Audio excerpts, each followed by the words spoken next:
This is Scott Nelson, who is facing first-degree murder charges after killing a nanny in Orlando, Florida. So you committed the worst possible crime.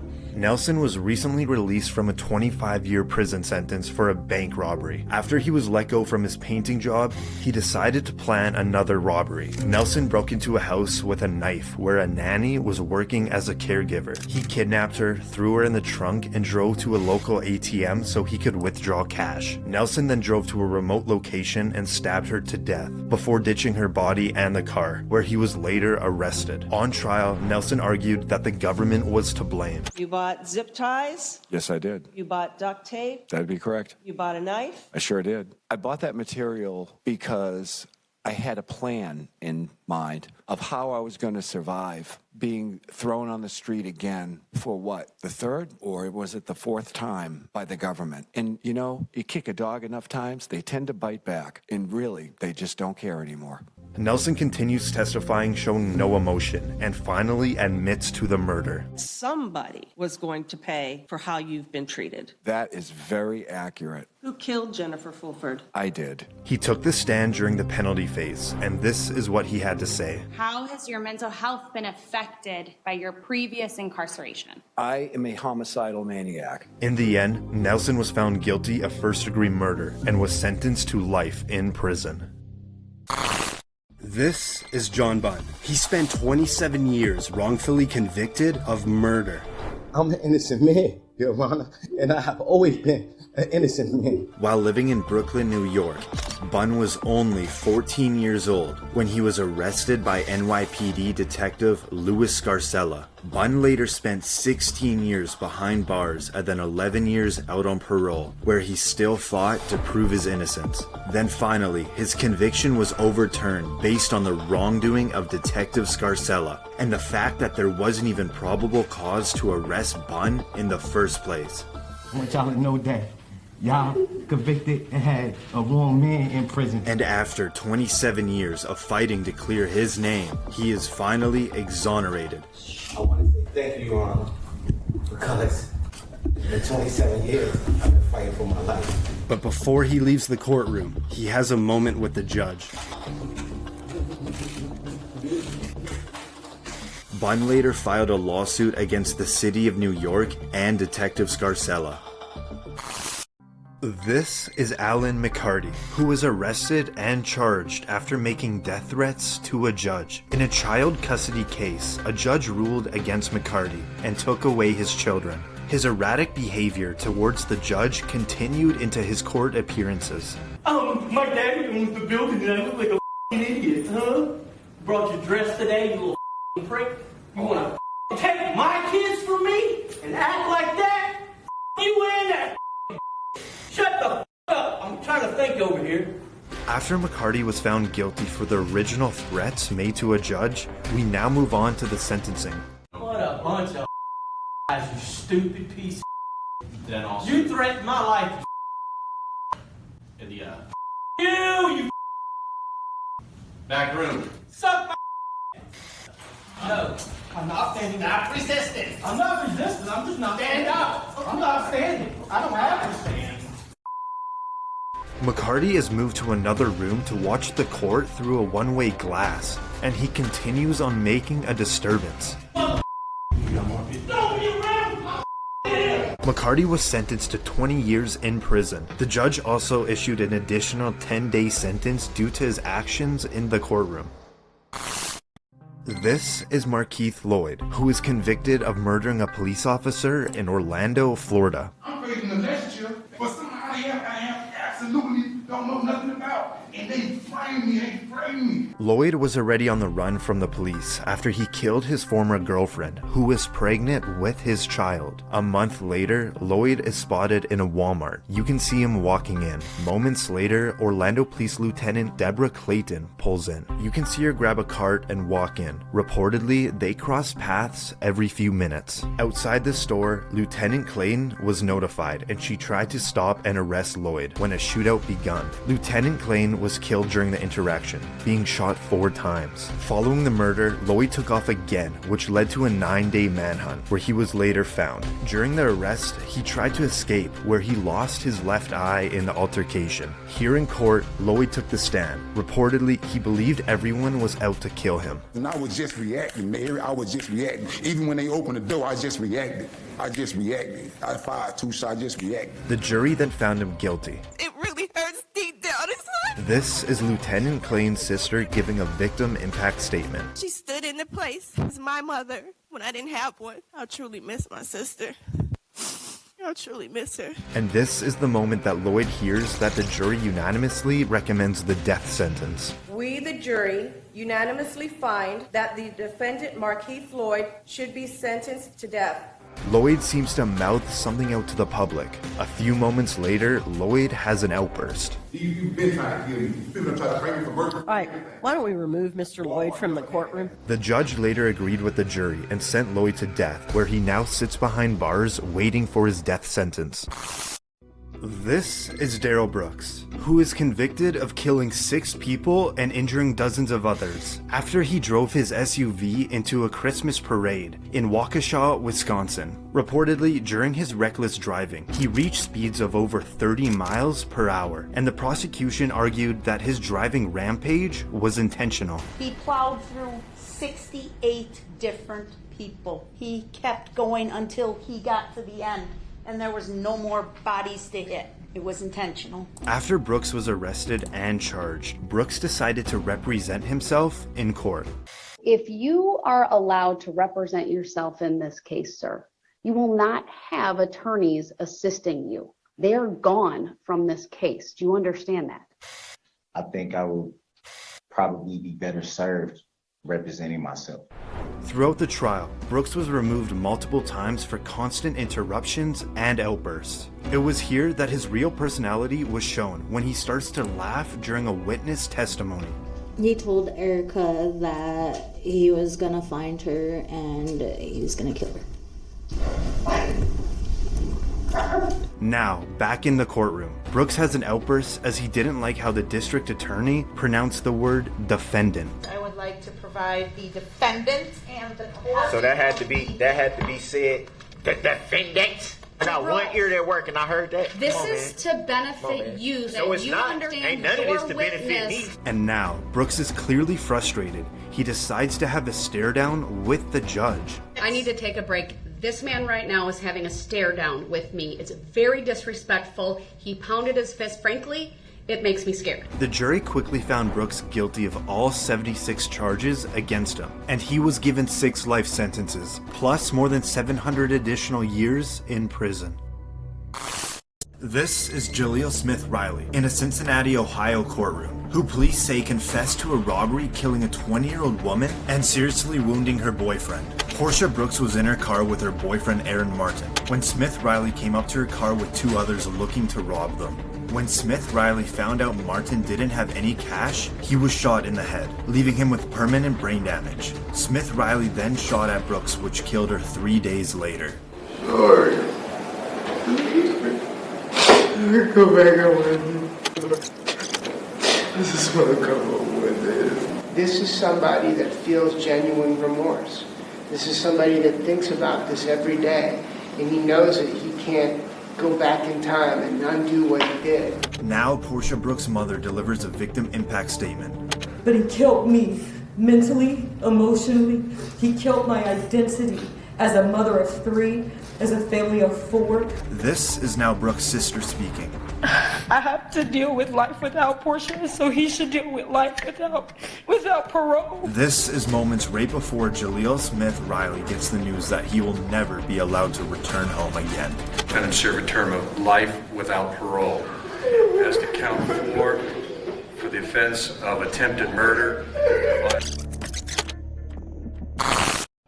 This is Michael Brady, who attempted a prison escape that resulted in the death of 4 prison workers at Pasquotank Correctional Institution in North Carolina. I stabbed him like 4 to 8 times I hit Jeffrey Howe until he stopped moving. I don't know how many times I hit him with a hammer. Brady was facing 24 years in prison for an attempted murder conviction after he shot at a North Carolina state trooper. And 4 years into his sentence, Brady and 3 other inmates brutally murdered 4 prison workers with hammers and scissors. That man, Michael Brady, beat that man, George Midget, like he was trying to bust concrete. Brady then tried to hop a fence, but then was captured at gunpoint. It was like a bloodbath, and I stepped in between Jeffrey and Wendy, and I slid trying to get in because the whole elevator floor was nothing but blood. During the trial, the prosecutors argued that Brady was the one who planned the attack and had no remorse for the killings. We know who originated the plan. We know who led the plan. After Brady is found guilty, he now takes the stand at his sentencing. I'm up here to tell the truth. You can ask me anything you want. I'm gonna tell the truth. Whether it hurts me, whether it helps me. I don't care about that. You don't believe you're crazy, do you? No, I don't think I'm crazy, no. And you do know the difference between right and wrong? Yes. So you know murder is wrong? Murder is a different name for a death, but yes. Your freedom meant more than their lives. Yes. And now the judge reads out the jury's recommendation. The jury unanimously recommended that the defendant be sentenced to death. Brady seems completely emotionless, and the judge later agrees on the death penalty, where he now sits locked up in Colorado, awaiting his death sentence. This is Franklin Williams, who is convicted of multiple felonies, including armed robberies and fleeing police in Cleveland, Ohio. Again, I'm going to interrupt. Mr. Williams, listen to me. I'm going to gag you in 1 second. Williams conducted 3 armed robberies before leading police on a high-speed chase. He was later arrested and convicted. Now, at his sentencing, Williams would not stop talking, despite more than a dozen warnings from the judge. That means zip it right now. Does that make sense?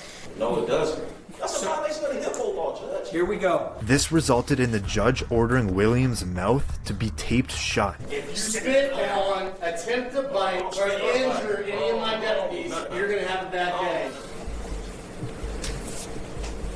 That's what it is. At a following court appearance, Williams has something to share with the judge and cameras. Freedom of speech, no duct tape. With the hashtag. Aside from all the interruptions, the judge can hand down Williams' sentence. You faced a potential maximum consecutive sentence of 134 years. I ordered a 24-year sentence. After Williams received a 24-year prison sentence, the judge later apologized for the duct tape and threw out that sentence. He then appointed a new judge, where she sentenced him to 33 years behind bars. This is Martez Abram, who is convicted on 2 counts of murder for the killings of 2 Walmart employees in South Haven, Mississippi. Abram had worked at the Walmart but was faced with a suspension after he apparently had a knife on him in the store. The day he was suspended, he returned to the store with multiple weapons and opened fire, killing store managers Anthony Brown and Brandon Gales. He was laying on the ground with his eyes open, and I ran up to him and I looked at him. I said, Anthony, honey, please say KC one more time. He also shot an officer who survived due to his bulletproof vest. Once I got out of my vehicle, I heard gunshots and I felt the pressure of the bullet hit my back. He was arrested on site. Now in court, Abram admits to all crimes. That's you, isn't it, sir? Yes. Look at it, please, sir. Yes. Mr. Gale is on the floor going down at this point, isn't he? Yes. Okay, and that's you shooting him, right? Yes. Look at the screen, sir. Yes. That's you shooting him? Yes. And you admit that you shot him in cold blood? Yes. You shot him again, didn't you? Yes. After that, you went back to the toilet paper aisle, didn't you? Yes. This is one of the victim's wife delivering a victim impact statement. You took Anthony from me on the exact day 20 years earlier that we had our first date. And now this is when the judge will decide Abram's fate. In count 1, I will sentence you to death. Count 2, you will be sentenced to death. In count 3, you will be sentenced to life in the penitentiary. As Abram hears that he will be receiving the death penalty, he stands silently, where he now sits on death row awaiting his execution.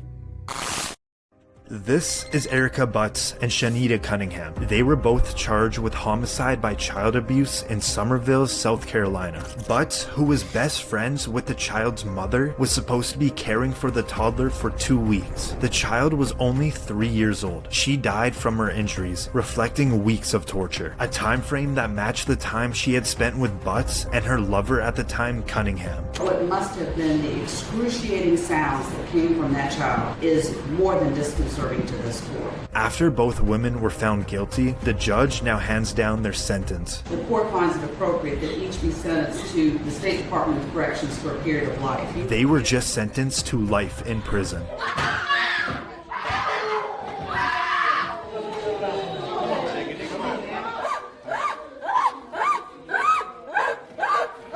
Butts and Cunningham are reportedly at separate prisons serving their life sentences. This is Keith Ferguson from Kalkaska, Michigan. He was set to court for 12 felony counts, including kidnapping and murder.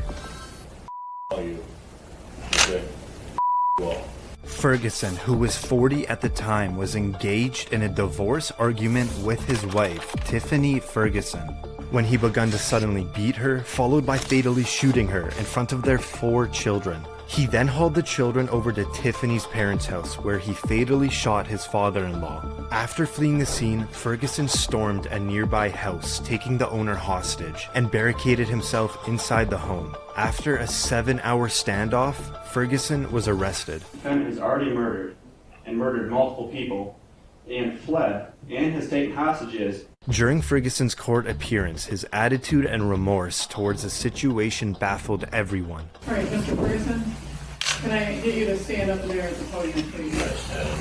All right, I need to have you raise your right hand for me. Okay, all right. Just put me back in my Okay, stop. At his sentencing, Tiffany's best friend gives a victim impact statement, saying she always felt that Keith would hurt his wife. I knew one day he would kill her. She would always reply, "He loves his kids too much. He won't kill me. He loved them so much, he murdered their mother and grandfather." When asked about his children, Ferguson never desired to see or speak to them again. The judge responded by saying, "You may not meet the clinical definition of insanity, but there's clearly something fundamentally wrong with you." Ferguson was given a life sentence without the possibility of parole. I see y'all in hell. This is Randall Moore. He is facing 3 life sentences for crimes against his former wife, Therese Ann Lynch. Lynch had left her husband and filed a protective order against him. This resulted in Moore kidnapping and killing his estranged wife. Officer Todd Rowland responded to the cries from the apartment, where he was then shot and wounded. Okay, 303 Adams been hit, officer down. Suspect's armed with 20 shells. Advises nobody come to the door as he will shoot again. Shortly after, Moore had a phone call with a 911 dispatcher. Listen as he explains his motives. I didn't want to do any of this. Okay. But I'm telling you, all I wanted was my son. I just wanted to see my 7-month-old baby. That's all I cared about. Not long after, Moore surrendered, and for Officer Rowland, he underwent surgery for his hand. As the verdict is read out, Moore gives nothing but a slight nod. We, the jury, find the defendant guilty of murder in the first degree. We, the jury, find the defendant guilty of kidnapping in the first degree. Guilty of sexual abuse in the first degree. Guilty of attempt to commit murder. At Moore's sentencing, Lynch's mother gives a victim impact statement. What you did to my daughter, Therese Ann Marie Lynch, was evil, hateful, and despicable. You are now dead and rotting and repulsive to me. Read the journal she wrote. She hated you. Thank you, Judge. She hated you. You're a loser. Moore refused to apologize for his actions, saying he had no remorse for what happened. And I'll tell you point blank, I have not 1 ounce of remorse for Therese Ann's death. It could have all been prevented. All you had to do is let me see my kid. Now you're never going to see her again. But now comes the judge. If anybody didn't know what a piece of work you were before you start talking, they know it now. The court doesn't allow me to punish you any more than I'm doing now. If I could, I would. Moore was given a total of 3 life sentences plus 25 years for the attempted murder. This is David Ranta. He spent 22 years behind bars for a murder he did not commit. In Brooklyn, New York, Ranta was arrested by Detective Louis Scarcella. Ranta was put in a police lineup run by Scarcella and was identified as the shooter. But decades later, reportedly, the key witness revealed that the detective had provided him with a description of whom to pick in the lineup. There was no physical evidence linking Ranta to the killing, and the evidence presented to the jury was allegedly fabricated. Ranta was then convicted and sentenced to 37.5 years to life in prison. But after spending over 2 decades in prison, the former witnesses admitted that they were pressured into testifying against Ranta. And now, this is the moment his conviction gets thrown out. Mr. Ranta, to say that I'm sorry for what you have endured would be an understatement and grossly inadequate, but I say it to you anyway. The defendant's motion to vacate the judgment of conviction is granted.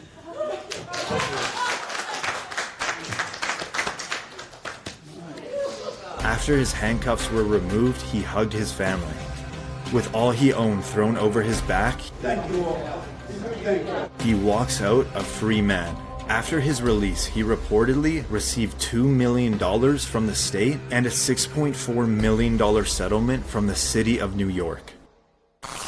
This is Diana Lovejoy. She used to be married to Greg Mulvihill living in Carlsbad, California, but soon their marriage fell apart and they divorced. After a messy divorce and lots of legal trouble, it ended with the court ordering Diana to pay $120,000 to Greg for his stake in their family house. The court also ordered that she must share custody of their son. Diana became furious about hearing the court orders, so she planned to kill her ex-husband by teaming up with her boyfriend, Weldon McDavid. Greg was shot in the torso, but luckily the bullet didn't hit his heart and he survived. Both McDavid and Diana conspired to murder, and the court has sufficient evidence against them. It's so painful that some people in this world seem to think that I would have it in me to do this. Interestingly, she fainted in court. She lowered her head down toward the defense table for a few seconds. Verdict. We, the jury, find the defendant, Diana Jean Lovejoy, guilty of the crime of an attempted murder of Greg Mulvihill. And right when you hear guilty, you hear a thud. Guilty of the crime of conspiracy to commit murder. It silenced the courtroom, aside from hearing her family cry in the background. We're gonna need to take a break. She then is brought onto the floor. And when medics bring her out, she still appears to be passed out. But doctors later found out she had only fainted. Weldon McDavid received 50 years to life in prison because he was the one that pulled the trigger. And Diana was sentenced to 26 years to life in prison. This is Bass Webb, who has been charged with 2 counts of attempted murder in Lexington, Kentucky. You can see on this security camera, Webb tries to run over 2 employees at a jail he recently served time at. Now, at his first court appearance, the judge is about to remove herself from the trial because she knew the 2 employees. Matters, no one ever tried this case or have any further proceedings, or I'll have to see you for one further second. And now Webb is about to shock the courtroom. He just spit on the judge. The judge wipes the spit off and then kicks him out of the courtroom. Turns out Webb has a very dark past. When he was behind bars, he was charged for the murder of 2 different girlfriends. He was found guilty of the killing of the first girlfriend. Now he's on trial for the second. Webb showed up to court with a tattoo on his head that listed people he wanted to kill. At the bottom was 3 rats crossed out. During the trial, Webb showed no remorse and the jury found him guilty. The judge sentenced Webb to life in prison for his crimes. This is Camia Gamet, who is charged with the murder of her boyfriend in Jackson, Mississippi. Reportedly, the attack happened during an argument between the two individuals and ended with the boyfriend being violently stabbed to death. Gamet was arrested on first-degree murder charges. In court, Gamet would claim her murder was in self-defense and her boyfriend was attacking her. But in the end, she was found guilty of murder. The way I was portrayed, mostly everything was lies. There was a little bit of truth, but mostly I was convicted off the lies. We now move into the sentencing, where Gamet reportedly kept interrupting the judge. You're gonna shut your mouth or I'm gonna have some duct tape put on it. With Gamet showing no remorse, the judge had some final words. You stabbed, you stabbed, you stabbed, you stabbed until he was dead. I agree with the family. I hope you die in prison as well. You know, if this was a death penalty state, you'd be getting the chair. In the end, Gamet was sentenced to life in prison without the possibility of parole. This is Kyandria Cook, who was found guilty of carjacking charges in Volusia County, Florida. 18-year-old Cook and her then 17-year-old boyfriend had used a dating app to set up a carjacking, where the boyfriend reportedly shot the victim, leaving him seriously injured. After fleeing the scene and being on the run, the pair attempted another carjacking just 2 days later, but they were arrested. Now in court, Cook stands in front of the judge for her involvement in the theft and shooting. She guilty of all three charges, sentence you to 20 years in state prison. That is Cook's mother that can be heard crying.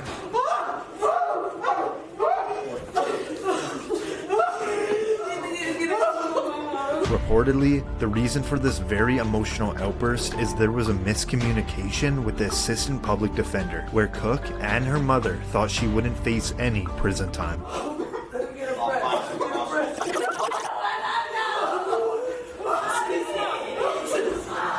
Cook's sentence was later reduced to 11 years in prison. This is Joel Delgado.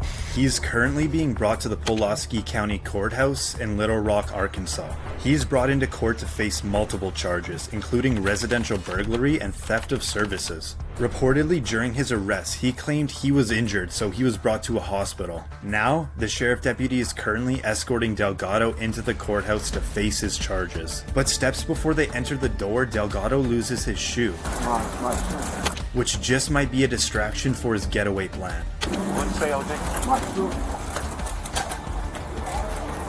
Hey, you see a shoe back there? Where is it? With Delgado being in a neck brace and a wheelchair, it appears he can't walk, but he sure can run.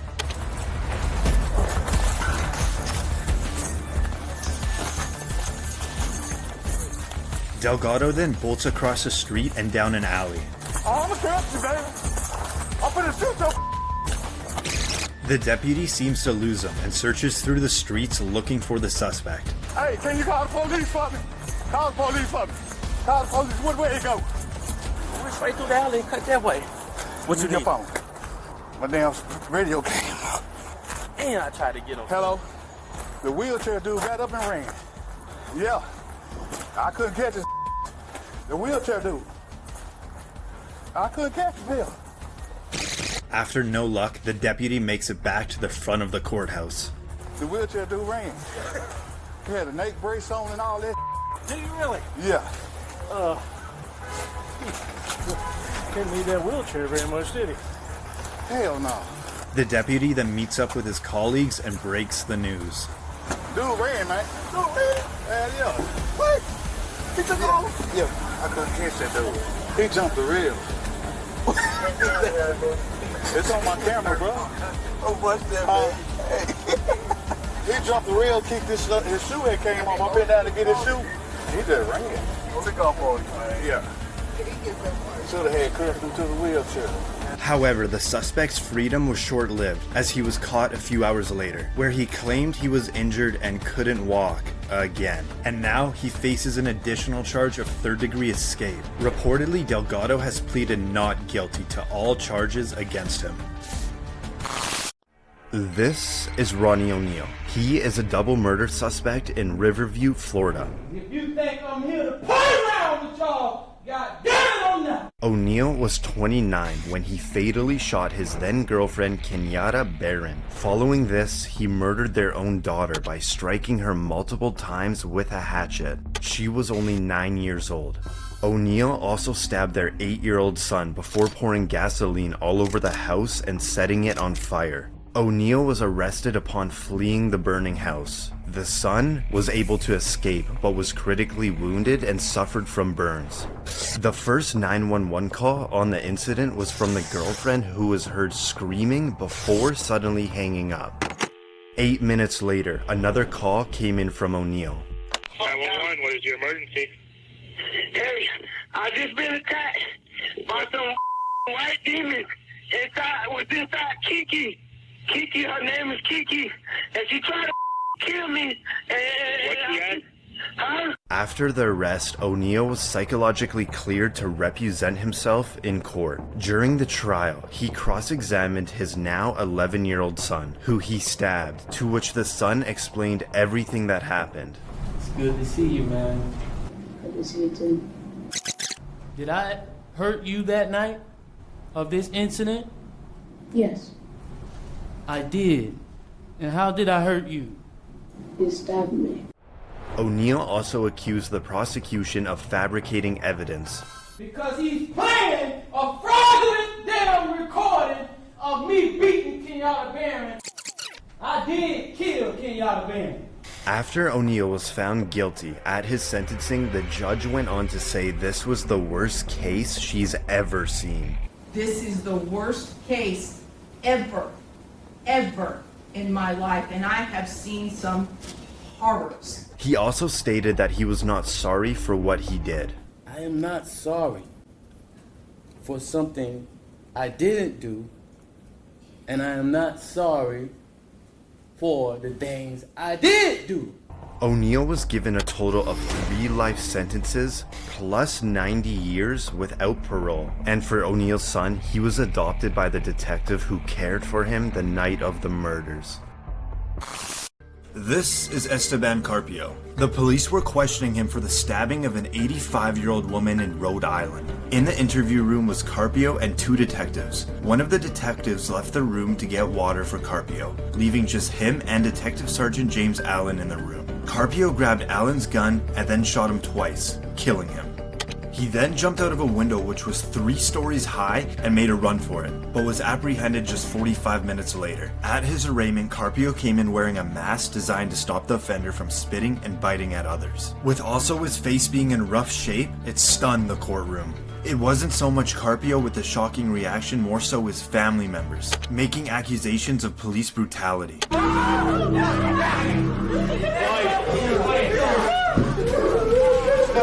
Step off. Not guilty, Stephen! It's police brutality.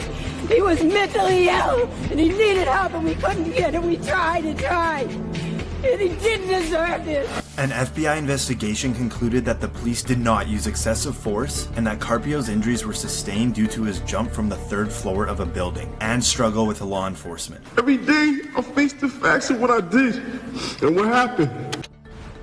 He was sentenced to life in prison without parole. This is Callum Fittner in Bradford Crown Court in the UK. He's here to help support his 17-year-old friend, who is currently on the other side of this door. And he's about to burst through and make a run for it. The teenage escapee UC was reportedly just sentenced to 21 weeks in custody for the theft of a mobile phone. But keep your eye on Fittner, as he's about to press the button for an automatic door to open, leading his friend to freedom.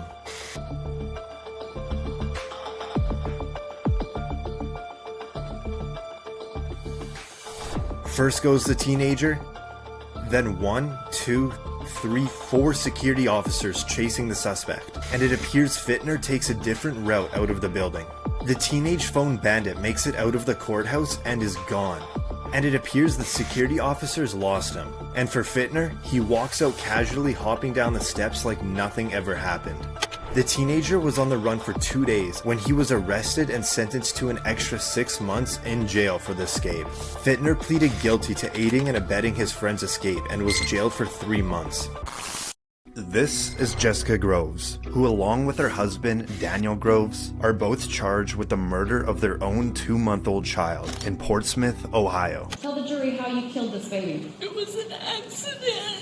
Not your excuse. How did you murder this baby? How did you cause these injuries? Reportedly, when the father found the child unresponsive, he later testified he didn't alert authorities because his wife threatened to blame him. That's when the child's body was found at the bottom of a 30-foot well inside a milk crate, wrapped in plastic. Reports found that the child suffered fractures to his skull, arms, ribs, and leg. The mother and father had initially pleaded not guilty, but in a shocking twist, Miss Groves takes full responsibility for the killing of the child. Jessica, did you, and you only, cause the death of your son, Dylan Groves? Yes. Did Daniel Groves participate in the killing of Dylan? No. Was Daniel Groves aware of any of the injuries that you caused that may have led to his death? No. Did you hide all injuries that you caused Dylan from your husband? Yes. Prosecutors initially claimed they were both responsible for the child's death, and now they demand the truth. How did you murder this baby? How did you cause these injuries? I have sit here and admitted. Answer the question, please. How did you cause these injuries? It was an accident. Not your excuse for what happened. How did you cause these injuries? By dropping him. How did you cause that first 2-inch skull fracture? I don't remember. I've admitted to my guilt. How did you? And I have to live without my children. I'm done talking to you. You are talking to me because you're sitting on the witness stand. Tell them how you caused that injury. Miss Groves is unable to remember how the child was killed, but she claimed she is the sole reason for the child's murder and acted alone. My client, Jessica Groves, was and still is a drug addict. There is no doubt about that fact. She, and she alone, caused the injuries to Dylan Groves, which led to his death. She murdered Dylan Groves. Groves was found guilty on all 11 counts and was given life in prison with no possibility of parole. Her husband was cleared of aggravated murder, but he was found guilty on the remaining 10 charges and was sentenced to 47 years to life in prison. This is Kimberly Long, who was sentenced to 15 years to life in prison for a murder she never committed in Riverside, California. Long arrived home and discovered her boyfriend dead. She immediately called 911. Despite being the person who found the dead body, Long ended up becoming the lead suspect. She was soon convicted of second-degree murder and sent to prison. But 7 years later, forensic evidence showed that her boyfriend died long before she had arrived at the scene, and there was DNA of an unknown male at the crime scene. The conviction now gets overturned. The judgment of conviction is vacated and a new trial will be ordered. Long is now outside of prison. The prosecution soon dropped all existing charges. I feel happy, elated, relieved, just a lot of emotions right now. Long reportedly received $386,000 from the California Victim Compensation Fund.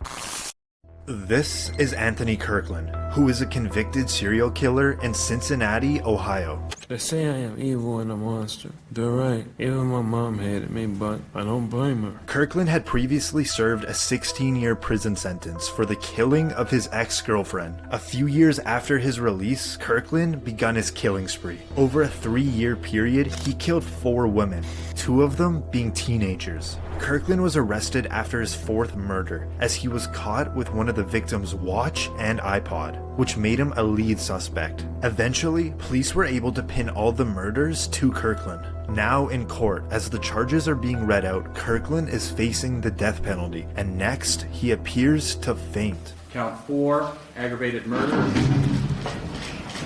Kirkland was later found guilty on all charges and sentenced to death. He is currently on death row awaiting his execution at the Chillicothe Correctional Facility.